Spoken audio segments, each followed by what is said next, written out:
Olá, bem-vindo ao nosso encontro Terra, meu amor. Hoje, nosso convidado especial é Daniel Iberê. Ele mesmo vai se apresentar para vocês, porque qualquer currículo que eu leia formal sobre ele vai ficar aquém do que vocês vão descobrir que ele é. E, como sempre, a gente começa o nosso programa com um poema, e hoje eu vou trazer a nossa Cora Coralina, nossa poetisa do Cerrado, e ela hoje diz o seguinte no seu poema: eu sou aquela mulher a quem o tempo muito ensinou. Ensinou a amar a vida e a não desistir da luta. Recomeçar na derrota. Renunciar a palavra e pensamentos negativos. E acreditar nos valores humanos e ser otimista. Então, esse é o nosso convite de hoje, para que a gente não desista da luta, recomeça na derrota e tenha essa perspectiva otimista no olhar à vida. Então, eu vou convidar o nosso querido Iberê Mbiá para trazer para nós o que os nossos saberes originários, os povos dessa terra, teriam para nos dizer a respeito dessa arte de viver. Seja bem-vindo, Iberê. Ô, Puama, bom dia. Muito obrigado, Regina, pelo convite. Você disse para me apresentar, eu sou Iberê, do povo Guarani, só. E o povo Guarani é um povo caminhador que tem trilhado durante alguns milênios esse mundo. E temos experimentado a alegria e as dores de estar nesse mundo, nessa terra que definha. E gratidão pelo convite, vamos conversar um pouco. Então, Iberê, nós estamos nesse momento precisando de integrar saberes. Nós estamos numa perspectiva de uma cultura regenerativa. Né? Essa pandemia, toda essa realidade, esses problemas socioeconômicos que estamos enfrentando, estão trazendo para o ser humano vamos dizer assim, um estado de perplexidade, uma pergunta: e agora? Para onde vamos? E eu queria saber se os nossos povos originários teriam vamos dizer assim, algumas inspirações para nos trazer nesse momento.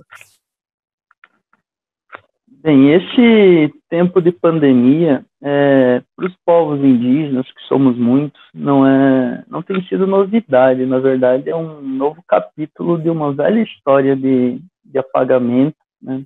Uma velha história de genocídio, que tem se repetido no correr dos séculos. Então, enfrentar esse mundo de desigualdades é uma constante entre os povos indígenas. Hoje somos 305 povos no Brasil e já fomos muito mais, né? E aprendemos a viver nesse mundo, nessa grande noite que dura já alguns séculos. Então, experimentar a alegria do riso, da brincadeira, tem sido uma constante para nos fazer continuar nesses momentos. Eu acho que o primeiro ponto a dizer é que quando o ser humano se separou, né, da natureza, seu coração foi se distanciando e se tornando duro. Então, eu acredito que, por mais que se esforce, talvez o ocidental nunca compreenderá de fato o que é para um indígena perder o seu espaço, perder o seu território, perder seus lugares sagrados em nome de um dito desenvolvimento, né? Nós não somos apenas ligados à natureza, nós somos a natureza, nós somos a terra que respira, nós somos o rio que corre, né? Nós somos as florestas todas. Então, a morte de uma árvore é um atentado a nós também. Tentar conversar, como eu diria, pacificar o não indígena, eu acho que é o principal dever de todas e todos os povos originários. E por falar em povos originários, eu queria pedir licença para saudar os nossos ancestrais, que eles estejam conosco né, alegrando os nossos dias, direcionando os nossos olhares, conduzindo as nossas palavras, porque elas não terão nem cor nem sabor se distanciarem dos saberes antigos, né, os saberes dos povos que aprenderam a caminhar nesse mundo sem deixar suas marcas, aprenderam a caminhar nesse mundo sem a vontade de construção de um ego que o defina como único, exclusivo e separado. As identidades, elas talvez caminhem nesse sentido.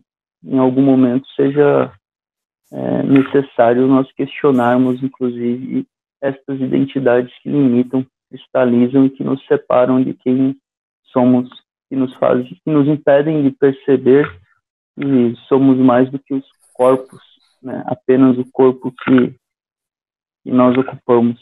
Para um povo guarani, nós somos a palavra que habita o corpo. O corpo é território de passagem, o corpo define, o corpo se transforma, né? O Nhe, essa palavra que habitamos e que nos habita, ela não define, ela busca sempre o retorno ao Ambá, ao Tetã, ao território de nossos ancestrais. E por isso é importante consagrá-los e reconhecer essa nossa ligação. Do contrário, a memória apagada é margem para a construção dos medos cotidianos, todos eles. Vamos lá, a sua oração maravilhosa aos ancestrais, que são os ancestrais de todos nós, na verdade. Gratidão. Quando nós começamos a se assentar no corpo, né? Ninguém que toma o corpo, ela vem de 4 ambares, 4 lugares diferentes. Então, cada Guarani, né, tem no seu Nhe, no seu nome, a marca do seu ambá. Então, nosso canto primeiro é aos numerosos filhos dos Nhanderu, Jacairá, Carairu, Etê. Então, queria pedir licença para falar na língua dos meus ancestrais e espero nos ouçam. Kuvupupã, Itauteri, Kuvupupã, Jacairaru, Etê. Kuvupupã, Itauteri, Nimuano, Daju, Kuvupupã, Cairaru, Etê, Jacairaru, Etê. E é isso. Gratidão, acho muito importante.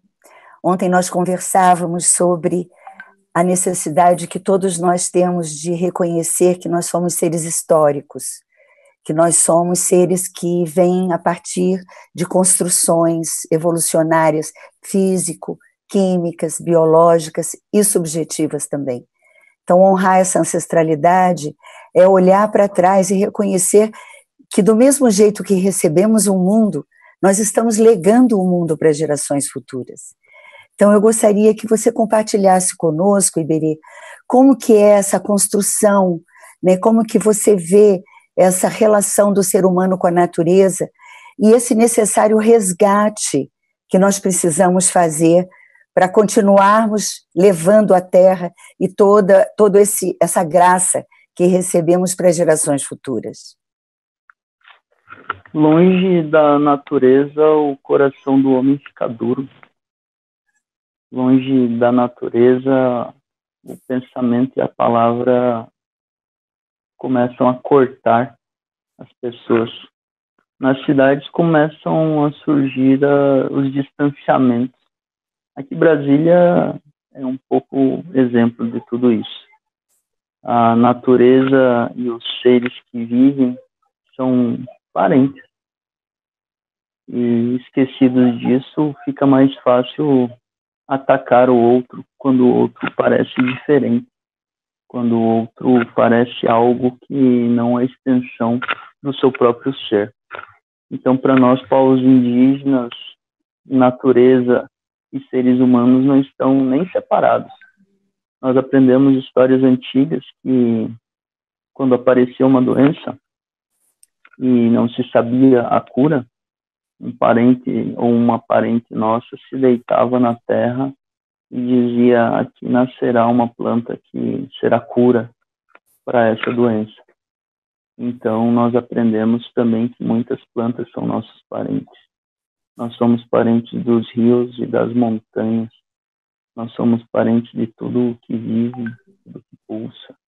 O rio é parente da canoa e dos peixes que nele vivem, dos muitos mundos que nele há. Perceber que nós não terminamos no nosso corpo é perceber uma ligação muito maior e muito mais antiga que as aparências dessa sociedade tentam passar para nós, né? E um desses pontos principais é a impossibilidade da experiência. Uma sociedade cuja informação chega muito rápida, a experiência parece não ter tempo, né? A experiência que eu te digo é aquela cotidiana, de você pegar um peixe, de você aprender a tecer um cocar, de plantar uma árvore, de respirar, de conversar com os avós, de conversar com os antigos. São as experiências da vida, aquelas que nos tocam, aquelas que nos ferem, aquelas que fazem com que as nossas recordações permaneçam vivas, né? Essas experiências todas, nessa sociedade do Juruá, elas acabam perdendo espaço para as informações de alguém que vive por você, que sonha por você, e que sente por você. Do contrário, seguindo nesse caminho, não teremos muito a contar além da vida dos outros em uma TV, em um computador, em um livro. A TV, o computador e o livro são muito importantes, mas não substituem a vida. Só aquilo que permanece vivo na tua recordação é que poderá de fato estar presente nas memórias. É ela que se insinua e que se insurge contra a imposição do esquecimento. Quando uma cultura ela fica fraca, a primeira coisa que se perde é a memória. A memória de uma cultura é o que faz com que ela permaneça viva, pulsante, vibrante, como uma planta que procura o sol. Você trouxe algo que me tocou muito quando você traz o olhar sobre o território. No momento atual, o território é a própria terra do ponto de vista, vamos dizer assim, da existência humana e suas relações, né? A pandemia, ela não é algo focal, ela é algo global. Então, isso, ao mesmo tempo que remete a uma visão de todo, ela traz também a importância do território, do cuidado com o território, é onde você enraiza, né? Eu gostaria de saber qual é a sua visão, qual é a visão do povo guarani na relação ser humano-terra, porque a gente está num momento civilizatório em que a terra é vista ou como com cobiça, o que eu posso ganhar com isso, ou com indiferença, ou com distanciamento, como se a terra fosse um cenário para a gente poder viver a vida. E eu percebo na sua fala que há uma relação muito, muito intrínseca, muito orgânica. Talvez a gente precise resgatar esse olhar nesse momento. Eu gostaria que você trouxesse isso para a gente. Tá bom. No começo da pandemia, nós ouvíamos muito duas formas de tratamento, né? O primeiro que dizia, fique em casa. E o segundo que dizia, lave suas mãos. No Brasil, 7,7 milhões de pessoas, e não apenas os indígenas, não possuem casa. E existem 7,9 milhões de casas que não possuem pessoas. no Brasil, nenhum povo indígena possui água tratada. E então, para essas pessoas, dizer fique em casa ou lave suas mãos parece não fazer muito sentido. Uma sociedade que se estrutura pela desigualdade e que pede aquilo que não pode lhe dar é uma sociedade que está doente, que precisa de ajuda. Essa forma de pensar o mundo, de olhar o mundo, é uma forma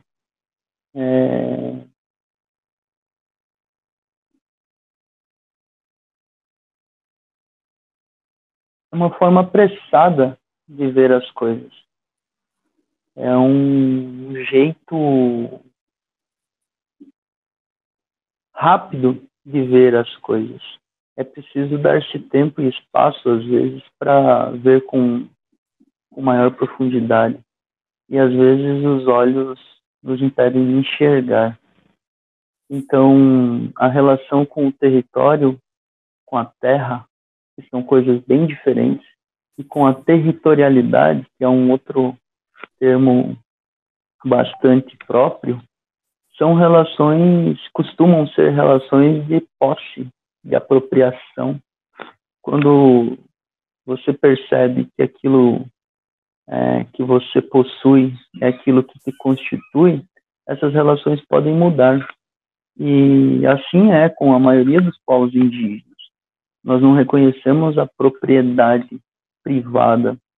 Nós nunca tivemos problema em compartilhar, né? em reconhecer no outro uma extensão de nós mesmos.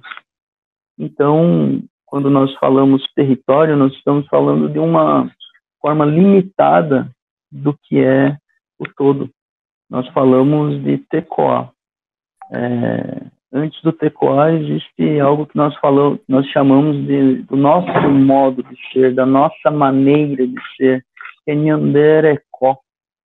E veja, Arecó tem o mesmo final, né, que é o nosso modo de ser. Nhanderecó tem o mesmo final que Tecó, Tecoá, né? Nhanderecó, Tecoá. É o lugar em que somos por completo. Então, nós somos por completo no território sagrado, no espaço de nossos ancestrais. E o espaço de nossos ancestrais não se limitam por uma fronteira que imaginaram para nos dividir. Os limites e as fronteiras são construções de um pensamento que chegou bem recentemente nesse território.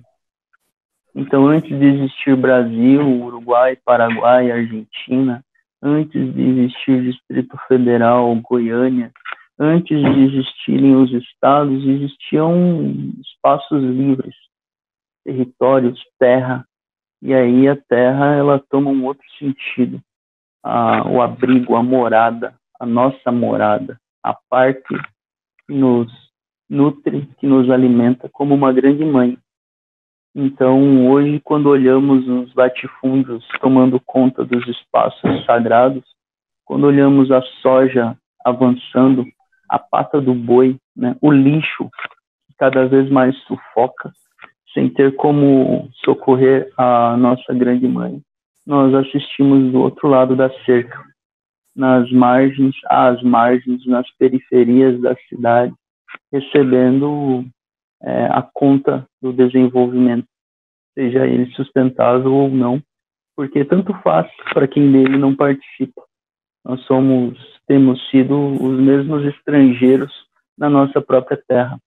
Nós temos observado o grande desrespeito com essa grande mãe há muito tempo, né? Principalmente por uma sociedade que não soube lidar com seus próprios problemas e que até hoje não tem encontrado muito, além de um desespero crescente. E talvez voltar os olhos para os povos indígenas seja um caminho, um lindo caminho, um belo caminho, para perceber naqueles destituídos de propriedade, naqueles destituídos de poder, naqueles impedidos de ser, a dignidade que ainda pulsa viva e liberta. Te ouvindo, eu vejo o seguinte, que, na verdade, o desafio nosso é lidar com uma humanidade que se exclui dela própria, né? Porque quando a gente olha as cidades, a gente vê os cinturões, né, de pobreza, os cinturões de excluídos, essa quantidade absurda de pessoas que você fala que não têm acesso à moradia, não têm acesso ao saneamento, não têm acesso à água potável. Então, isso aponta na direção de que realmente a gente precisa, vamos dizer assim, desenhar um novo modelo de estar no mundo, uma nova maneira inclusiva, ética, né, que possa estabelecer outras relações. Porém, eu acho que existe algo que precisa ser nutrido nessa sociedade, que é justamente isso que você trouxe no início, quando você diz assim, para um Guarani, uma árvore, ela é um parente porque a gente reconhece nela, estou entendendo o que é isso? A gente reconhece nela toda uma estrutura de vida, todo um pertencimento que é como o nosso pertencimento. Então, talvez a gente precise integrar um olhar completamente diferenciado sobre a nossa relação com a terra, com o território, com o próximo, né? Transformar aquilo que a gente usa, né? Nós somos uma aldeia. Isso, quando a gente fala nós somos uma aldeia, traz um aquecimento ao nosso coração. Se você está com um grupo de pessoas e diz assim, ai gente, isso aqui é a nossa aldeia, você sente esse pertencimento, você sente essa vontade de estar junto, né? Então, assim, eu acho que a gente precisa despertar o nosso coração para esse desejo de estar junto, né? Ontem eu escutava a Márcia Cambeba, lá do Pará, né, a parente, e ela dizia o seguinte, na nossa cosmologia, nós viemos de uma gota d'água. Ou seja, se você pensa que veio de uma gota d'água, e todos nós viemos da água, não, né? Todos nós viemos do útero das nossas mães, e esquecemos isso, então a gente deixa poluir a água, a gente desqualifica a chuva, a gente não reconhece a inteireza e a alteridade da água. E o mesmo fazemos com o fogo, com todos os elementos e a própria natureza. Então, eu queria conversar com você sobre esse redesenho, Iberê. Como é que a gente vai trazer o coração? Porque não é só pensar a terra, é sentir a terra, não é? É sentir a irmandade. Como é que a gente vai trazer esse coração para essa reconstrução civilizatória? Existe uma grande dificuldade, principalmente em uma sociedade que elege como prioridade a desigualdade e a indiferença. Talvez resgatar a possibilidade e a beleza do riso e da brincadeira seja um bom caminho a caminhar. Uma sociedade em que a educação tem sido pautada para estruturar as hierarquias, né? Para justificar algumas arbitrariedades, em que se torna normal a construção de deuses, de mártires e de tiranos, né? A construção do poder. O poder, ele tem sido a base de sustentação dessa sociedade que nós olhamos com desconfiança. E esse apego ao poder e à identidade do poder cristalizada é talvez a grande armadilha das vaidades. Esse apego ao mundo das coisas que são e ao mundo das coisas que estão, sempre em processo contínuo de construção, é também uma grande armadilha. Quando nós percebermos que as coisas não são uma fotografia fixa e nada é estático, imóvel, imutável, quando nós observarmos e tivermos a capacidade de encontrar esse desdobrar das coisas em tudo que observamos e que nos observa, a sociedade ela se abrirá, né, como uma grande flor. O saber do poder é um saber que cria o centro e cria as margens.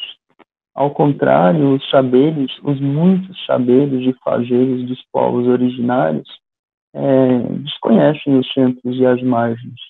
Na verdade, esses saberes se constituem desdobrando-se em grandes ramagens que dão origem a novos outros saberes, todos eles umbilicalmente ligados, né? Diferenciados, múltiplos, diversos, mas sem impedir nunca a possibilidade do ser em toda a sua potência. Então, eu acho que esse é uma forma de olhar diferente o mundo. Um mundo de vaidade é um mundo que fechou-se em si mesmo e não reconhece o outro, mas não é o outro como algo distinto de si, é que não reconhece no outro a sua igualdade, que tem medo dessa igualdade e por isso o tinge com as muitas ou com as cores às quais ele não costuma gostar. Iberê, você diz assim, o ser humano viver em toda a sua potência de ser, você acaba de dizer isso, né? A felicidade, ela está diretamente ligada a essa inteireza. O que seria essa inteireza? O que seria essa potência de ser para você? Nós temos uma palavra, talvez possa dizer muito sobre isso. É quando nós agradecemos, falamos Abidjé, ou Abidjé-VT. Abidjé é um estado de inteireza, é esse estado de sublimação que todo Guarani busca. E você pode encontrar uma água pura e cristalina dentro de um lago puro e cristalino, é muito fácil. Mas é mais difícil você se tornar e continuar estando puro e cristalino em águas outras, turvas. Então, nesse mundo das adversidades, é aí que você testa a sua inteireza e a sua dignidade. Nós não testamos a nossa coragem em nossos ambientes de calmaria. A nossa coragem é testada nas adversidades. As nossas dignidades são testadas nas adversidades. A nossa maneira de ser Guarani é testada todos os dias, quando o mundo nos cobra outras coisas e outras tomadas de decisão. Então, quando nós decidimos, por exemplo, sentar e conversar com alguém e não sentar e conversar em outro espaço, nós estamos tomando uma posição no mundo. Nós estamos dizendo ao mundo: olhem e vejam um Guarani que permanece de pé, quando poderia estar em outro lugar. E isso não se estende, não é apenas do Guarani. É uma maneira de ser que as populações originárias guardam com um grande valor e que muitos não indígenas, muitos Juruá também buscam. Então é um eterno buscar.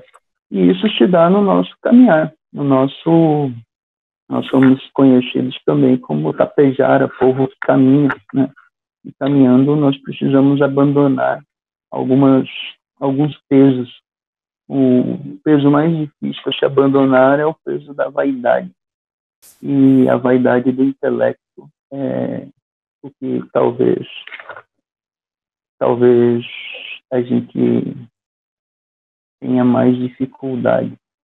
Porque quando nós acreditamos que sabemos e que aquele saber é o que nos constitui, uma grande armadilha se arma para nós. Se eu sei, os outros não sabem. Portanto, principalmente neste mundo dos adjetivos, dos senhores, dos doutores e dos pós-doutores, essa é talvez a grande armadilha no mundo que nos separa da beleza do riso e da brincadeira. Te ouvindo agora e, infelizmente, já fechando o nosso programa, me vem o seguinte, sabe? Tapejara, né? Quer dizer, povo que caminha, não é isso? Eu acho que todos nós humanos temos que nos tornar tapejaras, porque nós precisamos caminhar, sentir a terra, pisar nela, tomar banho de cachoeira, sentir o sol, sentir a chuva.